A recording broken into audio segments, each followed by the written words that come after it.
Real hero Subhan వరద బాధితులు కాపాడడంలో చేతులు తీసిన ఖమ్మం అధికారులు వద్దని వారించే ధైర్యంగా వెళ్ళి 9 మంది కాపాడిన జేసీబీ డ్రైవర్ అంటూ ఒకరిని చూస్తా ఉన్నాం. సీఎం నిలదిత మంత్రుల అడ్డగింత, సీఎం నిలదిత మంత్రుల అడ్డగింత, గిది వీళ్ళ యొక్క వ్యవహారం. అరే ఎవడ్రా ఇది రాసింది? ఎడిటర్ తీగుళ్ళ కృష్ణమూర్తి. ఒక జర్నలిస్ట్ అని చెప్పుకుంటావు కదా, సీనియర్ జర్నలిస్ట్ చెప్పుకుంటావు కదా, సిగ్గుండాలి కదా. ప్రకృతి వైపరీత్యాల వల్ల ప్రజలు ఇబ్బందులు పడతా ఉంటే మీకు ప్రభుత్వాన్ని విమర్శించేటువంటి ప్రయత్నం చేస్తారా? ఇదో బతుకా? సిగ్గుండాలిగా. ఒక జర్నలిస్ట్ అయ్యుండి ఇలాంటి రోతరాతలు రాయడానికి సిగ్గుండాలి. ఎవరు చెప్తే రాసినావు? కేసీఆర్ చెప్తే రాసినావా? కేసీఆర్ వేసే కుక్క బిస్కెట్లకు అలవాటు పడే పాలం కదా ఇది. ఇదో బతుకు మీ కథ. ఎవడరా మీకు చెప్పింది జర్నలిజం గిట్ల రాయమని? మీరు జర్నలిస్ట్లా? మీరు కేసీఆర్ ఉచ్చదాగేటువంటి ఎవడు వాడు? తీగుల కృష్ణమూర్తి ఎవడైతే ఉన్నాడో కేసీఆర్ ఉచ్చదాగే మనిషివాడు.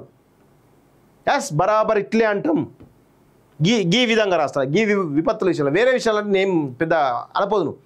ఈ విపత్తులు ఇంతగానం ప్రజలు ఇబ్బందులు పడతా ఉంటే, వ్యవస్థలన్నీ కూడా పనిచేయలేని పరిస్థితిలో ఉంటే, అంత పెద్ద వానలో ఉంటే సీఎం నిలదిత మంత్రుల అడ్డగింత అంటూ ఇట్లా రాస్తారా? ఎవడరా మీకు చెప్పింది? మీకు జర్నలిజం ఎవడరా నేర్పింది? తీగుల కృష్ణమూర్తి నీకు ఎవడరా చెప్పింది జర్నలిజం? నువ్వు జర్నలిస్ట్ వారా? ఇదో బతుకు. బరాబర్ ఇట్లే మాట్లాడతా. కొంతమంది జర్నలిస్టుల విషయంలో కూడా ఇట్లే మాట్లాడతా నేను. ఎందుకంటే వాళ్ళు చేసినటువంటి ద్రోహం అది.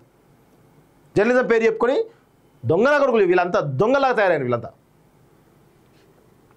కాంగ్రెస్ ఓట్లేసి నిండా మునిగినం జిల్లాలో గివా వరద నిర్వహణలో సర్కారు వైఫల్యంపై బాధితుల తీవ్ర ఆగ్రహం. పోలేపల్లిలో రేవంత్కు నిరసనగా మంత్రులకు ముచ్చెమటలు.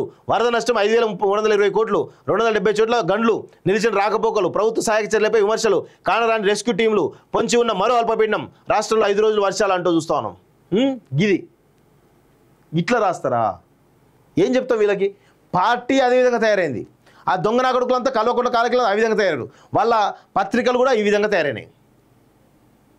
ఎంత వీళ్ళకి ఏం చెప్తా? వీళ్ళకి, ఈ దొంగ నా కొడుకులకి. అరే జర్నలిజం విలువలు కాపాడరు నాయన. 3 రోజులు నిద్రపోలే, వరద పరిస్థితిపై సమీక్షిస్తూనే ఉన్న బీఆర్ఎస్ నాయకులు వచ్చి వరద సహాయక చర్యలు చేపట్టాలి అంటూ చూస్తా ఉన్నాం. సో ఈ విధంగా పరిస్థితి కనబడుతుంది. దీని గురించి ఏం మాట్లాడాలి? ఎవరు మాట్లాడితే వాళ్ళు జర్నలిస్టులు, అది ఇది సీనియర్ జర్నలిస్ట్ అని మాట్లాడుతూ ఉంటారు. వాళ్ళు ఎవడైతే ఈ పేపర్ రన్ చేస్తున్నట్టు ఎవడైతే ఎడిటర్ ఉండో వాడికి సిగ్గు లేదు, వాడికి నిజంగా బుద్ధి లేదు. వాడికి వాడు కేసీఆర్ వేసేటు కుక్క బిస్కెట్లకు అలవాటు పడ్డ పానం. నీకు నిజంగా చిత్తశుద్ధి ఉంటే, జర్నలిజం ప్రేమ ఉంటే వేరే పత్రిక చేసుకో. ఇట్లా చేయకు. ఆ తీగుల కృష్ణమూర్తి అనేటువంటి సన్నాసి చెప్తున్నా.